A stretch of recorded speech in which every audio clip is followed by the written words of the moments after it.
생활 밀착형 시사 프로그램 시사집계송 올해 마지막 날 여러분 안방에 도착했습니다. 안녕하세요. 양종아입니다.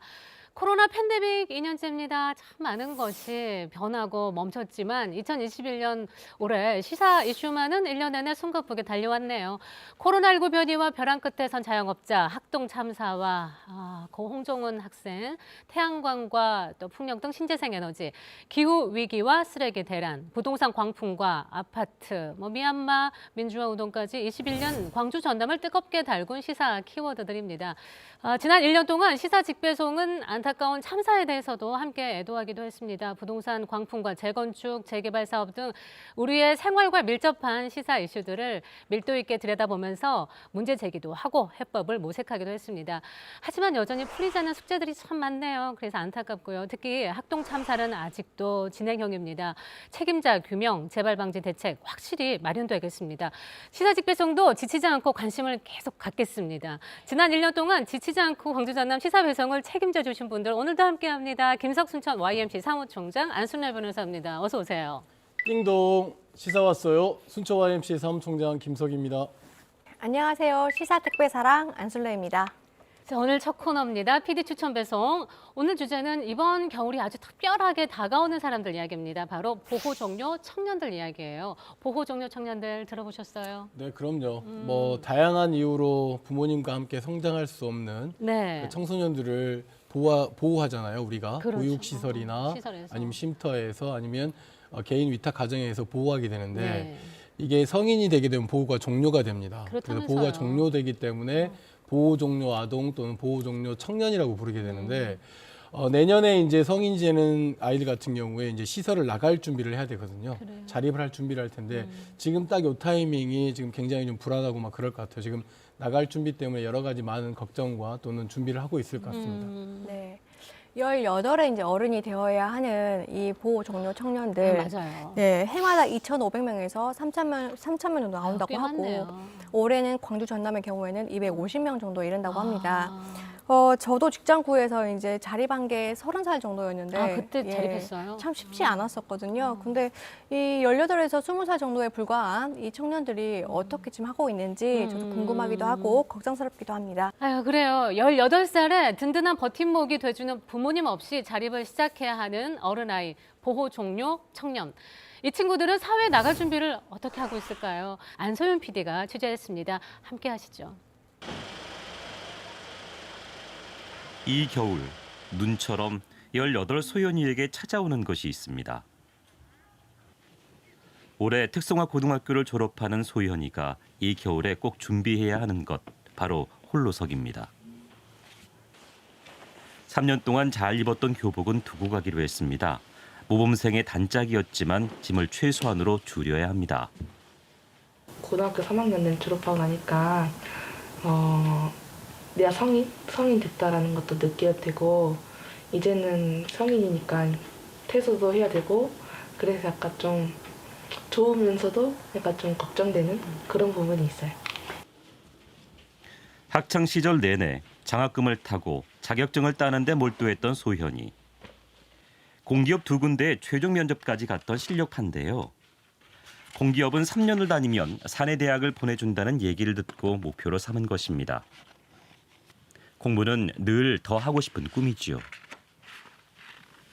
대학교에 다니면 생활비 걱정이나 먹을 거 그런 걱정이 심할 텐데 저는 먼저 공기업에 입사해서 돈을 번 다음에 안정적으로 자리를 잡은 후 저는 대학에 들어가고 싶어서 저는 그렇게 생각했어요.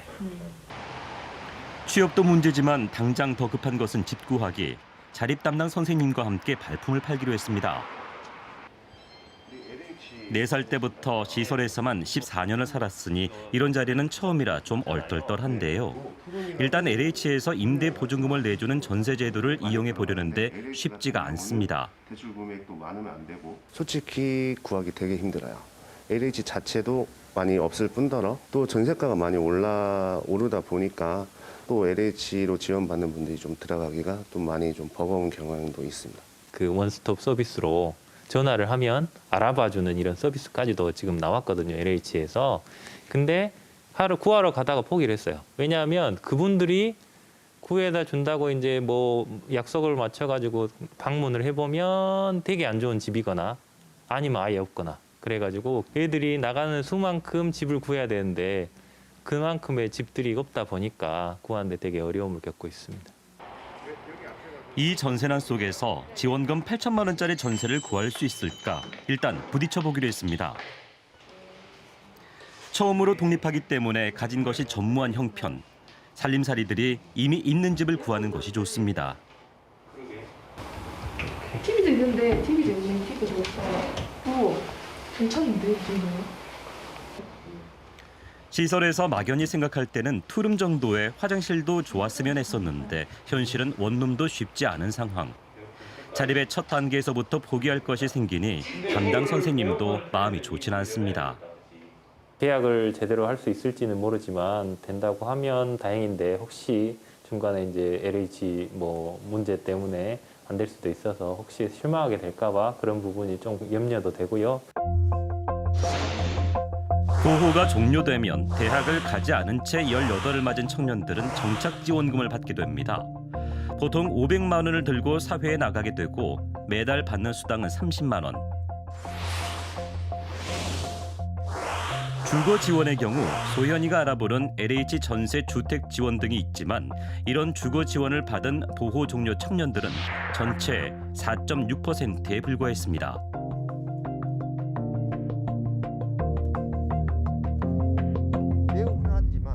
주거 지원을 받지 못하면 자립과 동시에 질 낮은 주거와 경제적 압박이라는 이중고에 놓입니다. 주거의 질이 그 사람의 삶의 질을 결정을 해요.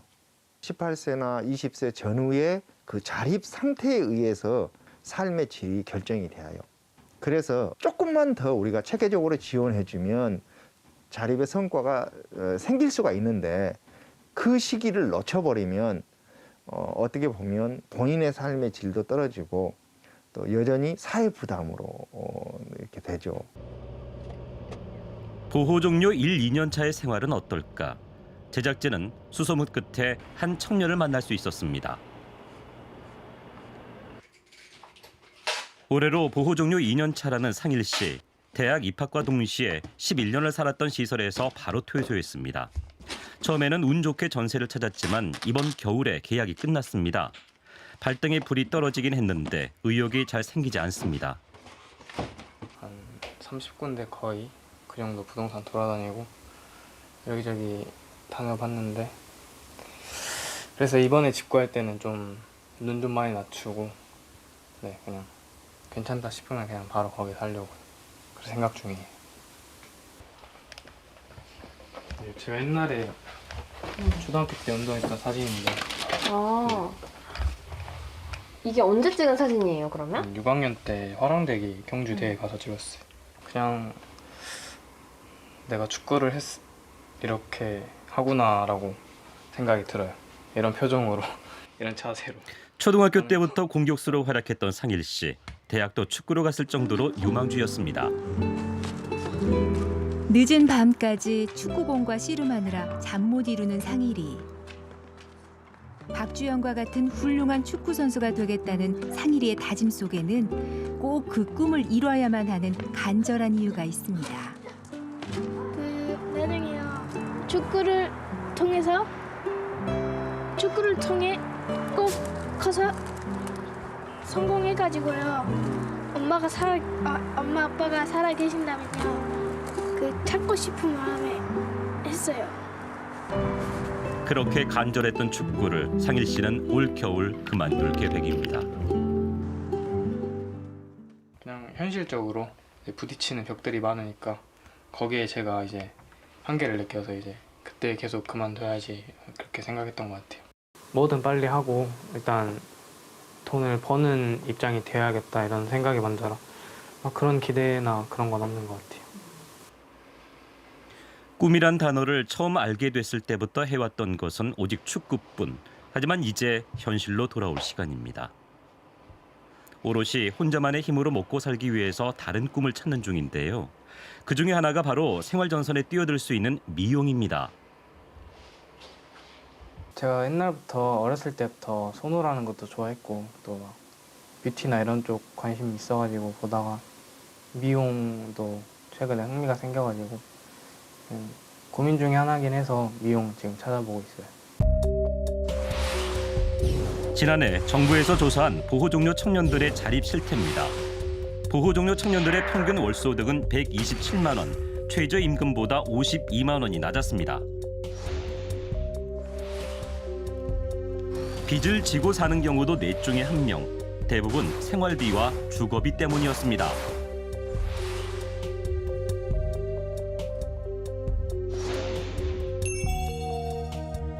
보호 종료 후 5년 이내에 기초수급을 경험하는 비율도 40%가 넘는 것으로 나타났습니다.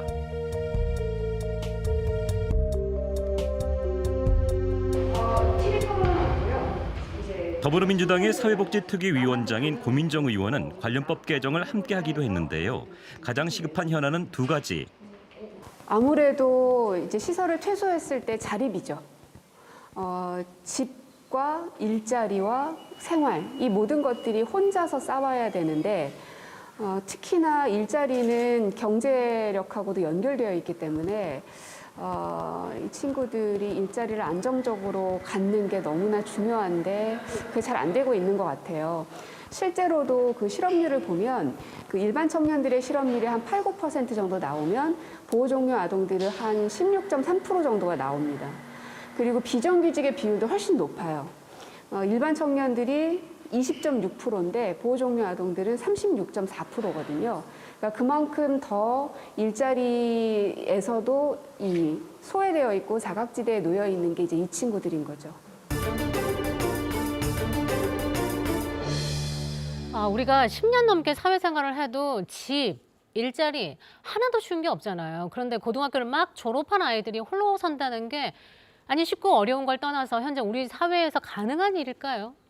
네, 그렇습니다. 작년까지만 해도 보호 종료되는 시점이 18살이었는데요. 네. 근데 시설 등의 보호가 끝나는 시점하고 그리고 법적 성인이 되는 시점하고 짧게는 6개월, 길게는 1년간 공백이 생기면서 참 어려움이 많았습니다. 네, 다행히 올해 12월 초에 관련법이 개정이 되면서 이 보호 종료 시점, 그러니까 자립을 해야 되는 시점이 원하면 24살까지 최대 시설에 머물 수 있게 됐다. 이렇게 개정이 되면서 조금 더 그래도 사정이 나아진 편입니다. 조금은. 네, 최근에 2, 3년 사이에 자립준비 청년들에 대한 관심도 높고요. 또 정책도 변하고 있습니다. 하지만 여전히 보호종료의 사각지대가 존재하는 게 또 사실이거든요. 이 청년들이 건강한 사회 구성원으로 자리 잡기까지 해결해야 할 과제가 참 많습니다. 우리가 함께 준비해야 할 건 뭘까요? 화면으로 확인하겠습니다. 보호 종료 후 지원을 받지 못한 사각지대에 놓인 청년들은 어떻게 살고 있을까? 어렵게 연락이 닿았는데요. 약속 장소는 모텔. 그는 이곳에 살고 있다고 했습니다. KBS입니다.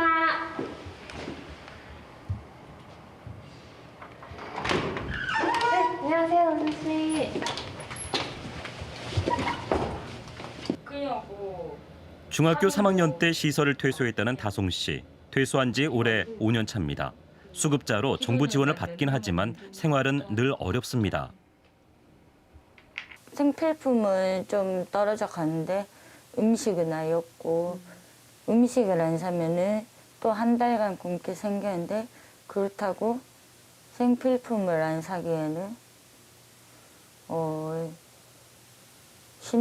그러니까 막 씻는데 막 문제가 생길 수도 있잖아요. 그래가지고 고민하다가 그냥 샀죠. 이유는 딱히 보증금 100만 원에 매달 33만 원을 친구와 나눠서 내는데요. PC방을 전전하며 살았던 몇 달 전보다는 상황이 많이 나아진 것이라고 합니다. 그래갖고 그때 애들 보호 종료 아동 그거 아무것도 못 받던데 다 5년 내로는 다 그거 해야 되는데 전 그거 다 5년 지나고 나서 알았거든요. 보호 종료 아동 막 돈 준다 어쩐다면서 막 그런 거 막 LH도 할 수 있다 하면서 그래가지고 LH 신청하러 갔는데 5년 지났다고 안 된다는 거예요. 그러면 주변에 그런 걸 좀 알려주거나 도와주는 분이 안 계세요? 네, 없어요. 16살에 세상 밖으로 나왔더니 어느새 떠밀리듯 세상 끝에 서 있는 것 같다는 다송 씨. 고등학교 과정을 마칠 수는 있었지만 누구도 그에게 사회생활과 진로, 일상을 꾸려가는 방법을 알려주지는 않았습니다. 좀 건강한 거 사지 그래요. 건강한 거요? 근데 라면이 익숙해요. 건강보다는 당장 편한 인스턴트 음식을 골랐듯이 그냥 흘러가는 대로 살았습니다.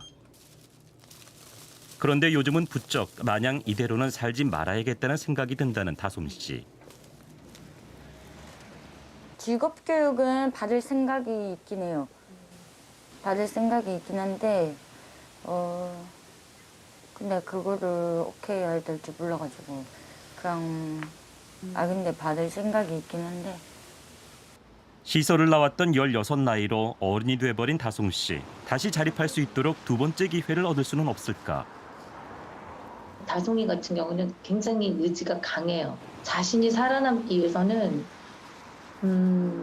엄청나게 강해요. 근데 아이들이 정보도 모르죠. 뭐 동사무소에 가서 저 집 없어요. 그러면 너 고시원에 가야 뭐 취약계층이라도 가. 그런 식으로밖에는 해주지를 않으니까 이 아이들은 훈련 기간에 들어가고 싶어도 갈 수가 없고 정보를 몰라서도 못 가는 부분이 많거든요. 사실 제도는 있어요. 뭐 통합 지원 센터다 이제 그런 식으로 있는데 이 친구들이 찾아갈 줄을 모르는 거죠. 그런 거를 정보를 조금 더 홍보도 좀 해주고 이 친구들만을 이렇게 상대로 해서 상담하는 어떤 그런 기관도 사실 필요합니다. 지원금과 정책적 도움을 받는 보호 종료 청년에게도 사각지대는 있습니다. 바로 퇴소 후 관리입니다. 일자리와 거주가 있다고 문제가 다 해결되는 것이 아니기 때문인데요. 퇴소 후에는 심리적으로 기대고 삶의 노하우를 알려줄 어른이 전무한 상황. 두 분이서 연구하신 거예요, 이거? 일반 가정에서는 이제 자녀가 결혼을 한다든지 하기 전에 청약저축 하나 들어놔라, 재형저축 하나 들어놔라 이러듯이 그걸 누가 권유해 주는 사람이 없죠. 그런데 이제 막상 자기가 공공임대주택이라도 하려면은 청약저축을 몇 회 이상 넣느냐, 그리고 뭐 얼마 이상 넣느냐 해야 순위가 오잖아요. 그러니까 이제 이런 것들을 중고등학교 때 알려주는 것도 필요하지만 정말 자기가 그 이슈가 있을 때 이제 이런 것들을 정확히 누군가 알려줘야죠. 취업이나 진학하지 않는 보호 종료 청년들은 과연 누구와 함께 삶을 걸어가고 있을까? 한 조사에 따르면 보호 종료 후 1, 2년 이내에 약 50%의 청년들이 어떻게 지내는지 제대로 파악하기 어렵다고 합니다. 자살, 그러니까 생을 놓아버릴 생각을 하는 비중도 일반 청년보다 2.5배나 높았습니다. 심리적 고립감이 그만큼 크다는 방증입니다.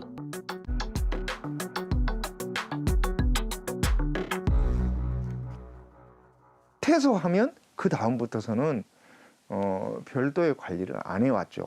그러다가 최근 들어서는 자립수당이라는 것을 주어가지고 매달 자립수당을 주기도 하고 또 5년 동안 사후 관리를 하고 이때도 대략적으로 이 청소년들이 잘 지내고 있는지 정도를 점검하는 것이지 구체적으로 어떤 직업을 가지고 있고 월급을 얼마나 받는지 이런 아주 상세한 데이터는 저는 없는 것으로 알고 있습니다.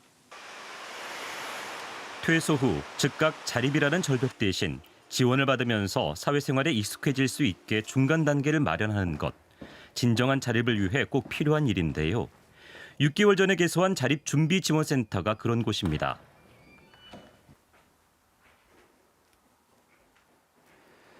네, 이곳은 자립을 준비하는 친구들이 시설에서 나오기 전에 체험하는 공간인데요. 음식과 빨래와 그다음에 냉장고, 가전제품들, 그다음 침구류까지 모두 다 준비되어 있습니다. 성공적인 자립이 되기까지 밥에 뜸을 들이듯 천천히 생활을 배우는 것입니다. 자립을 연습하고 훈련할 수 있는 이런 예행 연습을 할 수 있는 공간이 만들어져서 여기에서 2년 정도 자립을 훈련한 후에 사회에 나가게 되면 좀 더 안정적인 사회생활을 할 수 있기 때문에 이곳이 만들어지게 되었습니다. 그다음에 이곳에서 이제 들어와서 입주를 하게 되면 입주 후에는 이제 사례 관리라고 해가지고 친구들이 필요한 서비스 부분들에 있어서 연계라든지 지원 이런 역할들을 해주고 있습니다. 취업이라든지 그다음에 학업이라든지 그다음에 장학금 지원 이런 부분에 있어서 도움이 되어질 수 있도록 서비스를 제공하고 있습니다. 단단하고 건강한 자립을 위해서는 마음에도 든든한 버팀목이 필요한데요. 건희 씨와 민우 씨가 하고 있는 자조 모임도 그중에 하나입니다.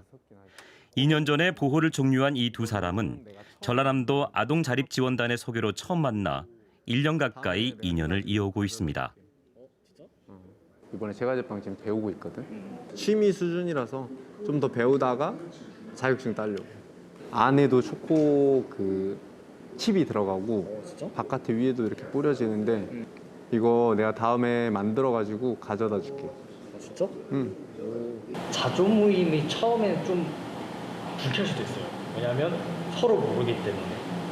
근데 그 벽을 깨고 나오면은 이제 거의 그냥 가족이라고 봐도 무방할 정도로 많이 의지를 할 수 있고 또 이제 서로 신경을 쓰게 될 수 있어서 가족이 될 수 있다고 생각을 하죠. 자립에 관련된 지원 정책이나 정보가 있으면 이렇게 공유도 하고 그다음에 같이 나누면서 앞으로 자립 생활을 어떻게 준비하고 하면 좋을지 서로 이야기를 주고받기 때문에 누군가 이렇게 외부에서 또는 뭔가 가족이 쉽게 말해서 중심을 잡아주는 역할이 없다 보니까 그런 역할을 저는 동생에게 또는 동생은 형에게 그런 느낌을 많이 받는 것 같아요. 2시간 코스? 아직은 일자리가 불안하기도 하지만 처음 시설과 집을 나왔던 2년 전만큼은 막막하지 않다는 두 사람. 이제 나 자신을 얘기할 여유도 갖게 됐습니다. 좀 더 목소리 귀를 기울여줬으면 좋겠어요. 왜냐면 제 아는 후배도 혼자 앓다가 자살을 하려 했어요. 그렇기 때문에 조금 더 먼저 내가 섣불리 다가가는 것보다 그 무슨 일 있냐라는 걸로 조금씩 다가가 주셔야 경계를 풀어요.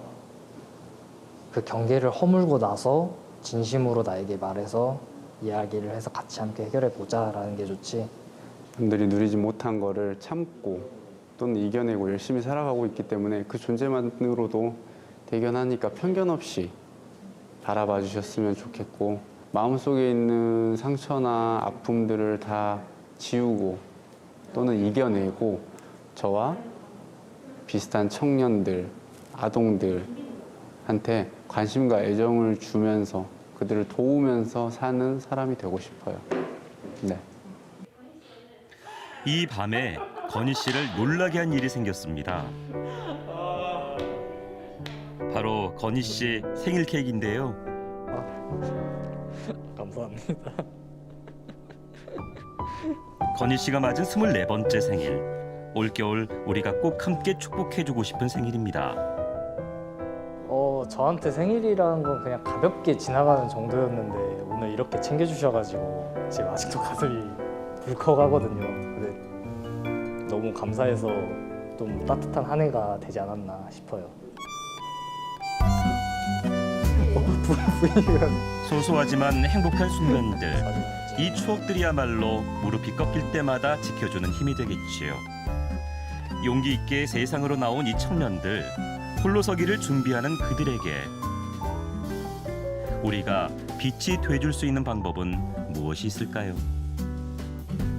아직도 안 좋은 시선으로 보는 사람들도 많고 저희가 이제 되게 우울하거나 그런 좀 침울한 분위기 속에서 지내고 아직도 그렇게 살 거라고 생각하시는 분들 많은데 되게 잘 살고 또 나와서 또 애들도 잘 만나고 하니까 그런 시선들이나 그런 편견들은 좀 많이 사라졌으면 좋겠다 싶어요.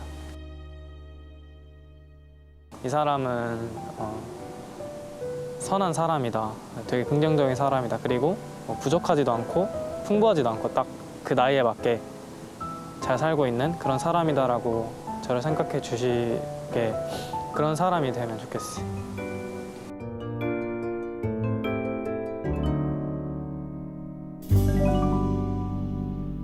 어머나 멋진데요.